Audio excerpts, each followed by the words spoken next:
اتبعوا ما أنزل إليكم من ربكم ولا تتبعوا من دونه أولياء قليلا ما تذكرون.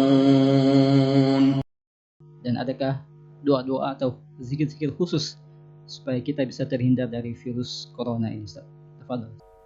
Kemudian yang kedua terkait dengan doa dan zikir yang dibaca atau yang bermanfaat menghadapi penyakit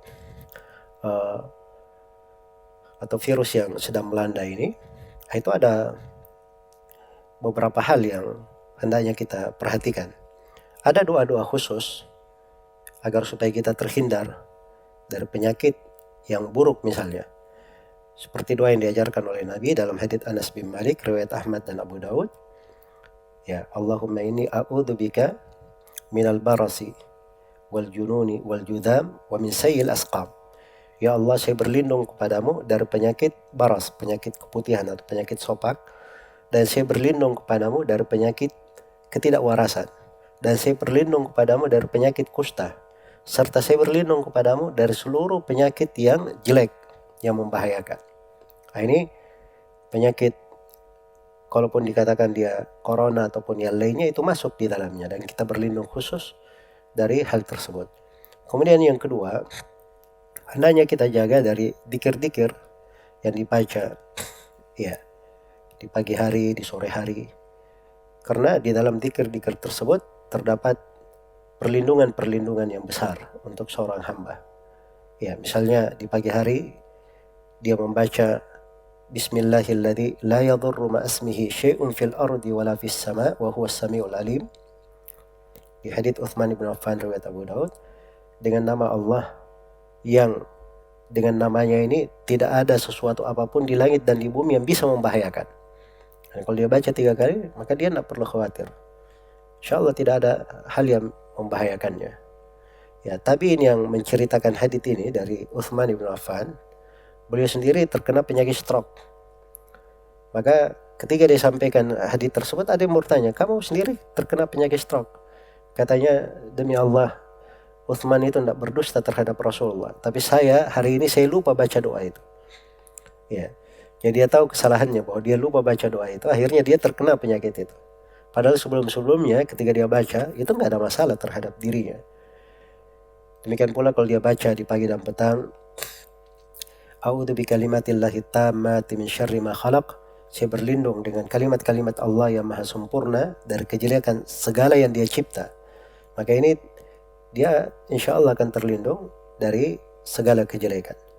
Demikian pula untuk keluarga kita, siapa yang kita sayangi, kita berdoa di dzikir pagi dan sore. Allahumma inni as'alukal afwa wal afiyata fid dunya wal akhirah. Allahumma inni as'alukal afwa wal afiyata fi dini wa dunyaya wa ahli wa mali. Allahumma astur awrati wa amin rawati. Allahumma ihfadni min bayni yadayya wa min khalfi wa an yamini wa an shimali wa min fawqi wa a'udzu bi 'azamatika an ubtala min tahti. Ini doa yang dibaca dan indah sekali maknanya. Ya Allah, saya mohon kepadamu afiat di dunia dan di akhirat. Ya Allah, saya memohon kepadamu afiat pada agamaku, pada duniaku, pada keluargaku, pada hartaku. Ya Allah, lindungilah auratku. Ya Allah, beri keamanan kepadaku dari hal-hal yang saya khawatirkan. Ya Allah, jagalah saya dari depanku, dari belakangku, dari kananku, dari kiriku, ya dari atasku. Dan saya berlindung dengan keagunganmu ya Allah. Jangan sampai saya kena bahaya dari bawahku. Ya, ini penjagaan yang luar biasa kalau dibaca oleh seorang hamba. Ya, kemudian kalau dia keluar rumah, dia baca Bismillahilladzi, dia baca Bismillahi tawakkaltu ala Allah la haula wala quwata illa billah. Ini apabila hamba keluar dengan membaca doa ini, kata syaitan, tidak bisa hamba ini dijaga, tidak bisa hamba ini diganggu. Dia sudah terjaga, sudah terlindungi dan sudah dipelihara oleh Allah Subhanahu wa taala. Ya, maka itu dia jaga dengan baik. Nah, demikian pula kalau dia bangun dari tidur, ya dia bisa membaca Alhamdulillahilladzi afani fi jasadi wa radda ilayya ruhi wa adina li bi dzikrihi. Segala puji bagi Allah yang memberi afiat kepadaku di jasadku, mengembalikan ruhku dan mengizinkan saya untuk berzikir kepadanya. Kalau dia melakukan sholat 5 waktu, ya, maka diharapkan itu adalah hal yang menghindarkannya dari kejelekan. Apalagi kalau di malam hari dia melakukan sholat malam. Sholat malam itu salah satu manfaatnya sebagaimana dalam hadits riwayat At-Tirmidzi itu menolak penyakit. Ya, sholat malam. Demikian pula kalau di akhir sholat malamnya pada saat witir dia membaca doa Allahumma hdini fiman hadait wa afini fiman afait. Itu kan permohonan, ya Allah berilah afiat kepadaku. Jadikanlah saya orang yang sehat, diberi afiat, masuk di dalam golongan orang-orang yang diberi afiat. Kemudian yang paling besarnya, seorang itu pada kondisi yang seperti ini selalu dihadirkan tauhid kepada Allah. Mengingat keesaan Allah satu-satunya yang diibadahi. Karena itulah di kondisi susah dan bahaya, doanya para nabi dan para rasul adalah itu.